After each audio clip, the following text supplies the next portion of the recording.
Hello, my horror friends. Today we'll be taking a look at the Halloween 5, The Revenge of Michael Myers, 1/6 scale action figure by Trick or Treat Studios. The packaging this figure comes in is a nice collector's display box that you can keep the figure in. The front has a theatrical poster along with a picture of Michael on the back, and there's a flip back window display magnetized, and when you open it up, there's a nice picture of Michael Myers that I've really never seen before, and a really cool quote from Dr. Loomis. I prayed that he would burn in hell, but in my heart, I knew that hell would not have him. Now, taking a good 360 view of this figure in its entirety out of the packaging, we can see that Trick or Treat Studios has really nailed the design of this figure, and it's very accurate to how the film portrayed him. Although he isn't as bulky as he was in the film, which is, I think, a better option anyway, to have him more leaner in this figure, and I think it looks way better than it did actually in the film. Getting a closer look at the head sculpt, I've seen a lot of people say that this mask kind of looks like Nicolas Cage, and, I can kind of see what they're getting at. No, but seriously, this head sculpt right here, I think Trick or Treat absolutely nailed it. This looks completely accurate to the film, and it's not my favorite look, I'll say. I don't understand the elongated neck and why his mask is sitting over the collar, but Trick or Treat still did a really good job on this sculpt, and the painting is also really well done.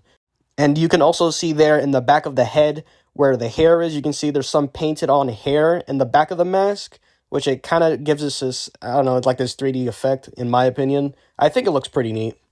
Now, taking a closer look at the figure's hands, as you can see, he has those burnt up, nasty, messy scars that were left over from Halloween 2. And they look pretty nice. They're really well-detailed hands. These are, of course, the default relaxed hands that the figures come packaged with. And yes, I checked his wrist. There is no mark of thorn tattoo on his right wrist. I'm sorry, but unfortunately, hopefully one day we'll be able to rejoice in that. And finally, the boots are also really well detailed, very dirty and grimy, and they look nasty. This guy also has a pretty good range of articulation. First, we have a ball joint at the head, allows for a good range of articulation. Can look up pretty far and look very far downward. The arms can come out about that far, obviously limited due to the clothing being in the way, and that would also limit the rotation in the arms. Just be careful you don't break the clothing, so they go out pretty far, I will say. There's a single bend in the elbow, and there's also a double-jointed peg wrist thing. I'm not really too sure how to describe it, but it allows for a good range of articulation in the hands, and allows for some good rotations in the hand, too, I must say. Moving on to the torso, we have a waist swivel, which allows for some good old articulation and a little bit of an ab crunch. It's pretty nice. Obviously, a lot has been limited due to the one piece of tire Michael's got on, and that also limits the legs going out about that far, but they can allow him to do his famous sit-up Undertaker style. They don't go too far back, but the knees definitely do. It is a double bend in the knees. And of course, finally, there is a ball joint at the boots, which allows for some good articulation, like everything else. So moving on, this figure doesn't come with too many accessories. He does come with this alternate right hand, and this allows him to wield the famous, deadly, nasty kitchen knife that he uses. Quite a lot, actually.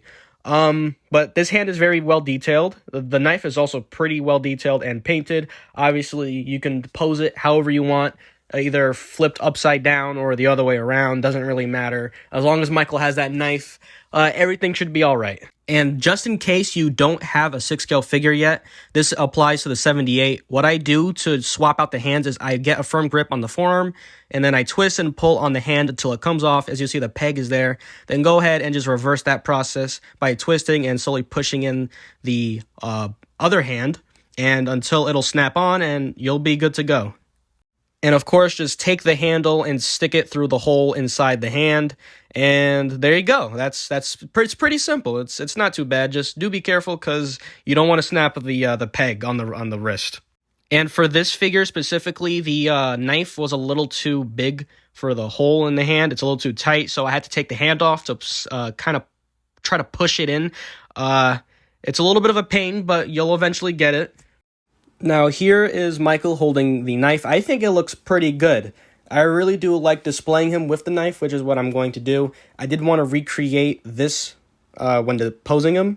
But of course, when it comes to posing figures, try not to recreate the picture as close as possible. Take some creative liberties and have some fun with it, you know? Just try to make a pose that you think the character would do, or what do you think he would have done if he hasn't done it in any film or whatever this character's in. And now we can move on to the fun part, the comparisons. So here is a look at the Halloween 1 figure next to the Halloween 5 figure. And of course, the previously looked at Halloween 2 figure. And the previous movie in this timeline, the Halloween 4 figure.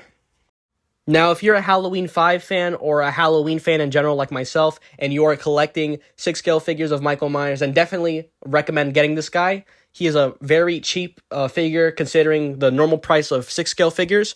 I have some nitpicks, though. I do wish he came with a scythe or a brute mask. That would have been nice, but overall, I just don't like Halloween 5. I don't like the movie. I don't like the look of Michael in that movie at all. But I decided, you know what, let's just get him because he is a part of the series, and I am a Halloween fan. Yeah, that just shows you how crazy I am. But seriously, definitely recommend getting this guy.